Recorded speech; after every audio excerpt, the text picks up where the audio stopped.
Welcome back to the Bitcoin Policy Institute. We just got off the stage listening to Resistance Money, a fantastic panel put on by none other than Bradley Rettler, professor at the University of Wyoming and BPI fellow. Immediately next to Brad, we have Andrew Bailey, associate professor at Yale and another BPI fellow. And then lastly, we have Craig Warmke, associate professor at Northern Illinois University and also BPI fellow. Collectively, they are authors of their upcoming book, Resistance Money, A Philosophical Case for Bitcoin. We're very excited to see this book come out. Brad, what is Resistance Money? Resistance Money is a book, but also an idea. And the idea is that Bitcoin can serve as a money to be used for resisting corporate and government overreach. So it's a way for people to have a money that's private, that's censorship resistant, that's inclusive, and that has a monetary policy that can't change at the whim of any person or group of people. It's one that is set in stone. And each of these factors contribute to Bitcoin being able to play this kind of role for people on the margins of society. A quick follow-up question. You mentioned that resistance money is a way for individuals to fight back against corporate overreach. What are some of those overreaches you're seeing today in today's world from corporate side, business side, and like what should users of Bitcoin be aware? I think it's no secret that our data is worth a lot of money and that companies spend a lot of resources in order to acquire that data about us.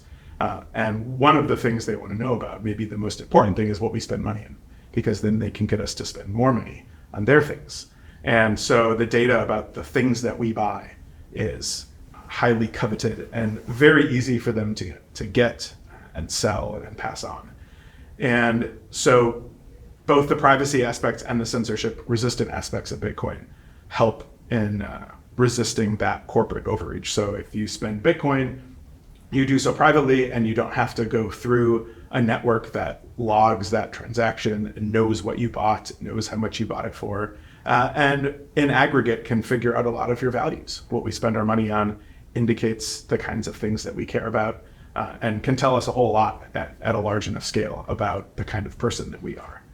And also, traditional payment networks have authorities that can block transactions for any reason that they want. It might be the prevailing political or social winds of the time, but they can choose not to allow you to interact with certain kinds of sellers of goods or services. So at various times, depending on what those winds are, that might be guns, or it might be abortions, or it might be gender-affirming drugs, or it might be fireworks or something like that. So they can just refuse to do business with merchants. They can threaten. They can refuse to do business with individuals, block certain kinds of transactions, and Bitcoin provides a way around that. Absolutely. There's definitely a lot of relevant pressing thematics I'm gathering that's going on in the book. Andrew, could you tell me a little bit about some of the most important themes that you're trying to address? One challenge and also fun thing that we found when writing the book was that there are so many topics that are relevant, and we try to bring them all together. The framing device that we offer to bring these various dimensions together is a thought experiment. We ask, what would you want the world to be? And would you want Bitcoin to be in the world if you didn't know which person you are? So imagine you fell asleep and you were going to wake up and you didn't know which person you'd be. Would you want Bitcoin to be in that world or not? And then we think about this question through various dimensions, including monetary policies and institutions. Would you want there to be an opt-in money and monetary institution that you can voluntarily choose to use that is rules-based rather than ruler-based? Would you want there to be a money that, if you use the right tools, can be private, some ways like cash? Would you want there to be a money that can be censorship-resistant, that can be transacted without the permission or even knowledge of authorities? Would you want there to be money that's extremely inclusive, that anybody can participate in without regard to gender or race or nationality or even location? And finally, we look at Bitcoin's security model and think about both its pros and cons. So we think about the benefits of proof of work and also this disquieting suggestion that proof of work is fundamentally wasteful and bad for the environment.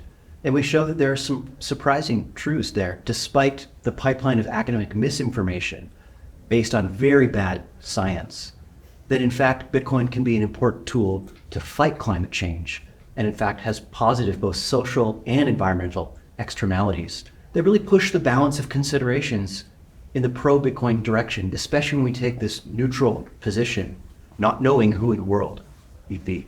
So we end the book with an overall cumulative case that takes all these dimensions into consideration and gives a positive verdict.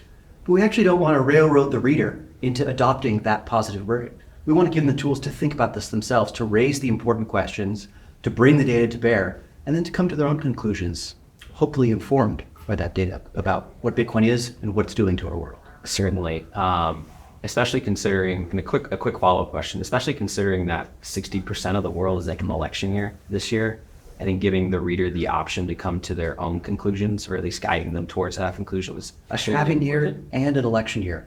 Amazing. Who would imagine? It's like it was planned, almost. Almost.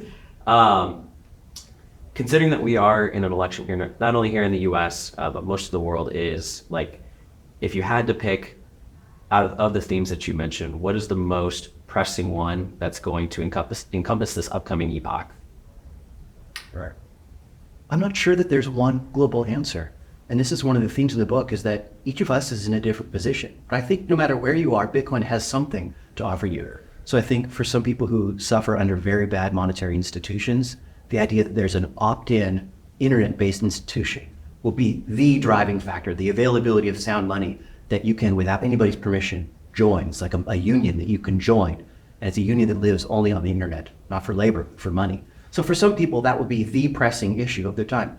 For others, they just want to be able to buy diapers without anybody's permission, or drugs, or medical care, or pamphlets, or religious paraphernalia, or drugs. For those people, they want to just be able to spend Bitcoin, and they may not care about the sound money properties.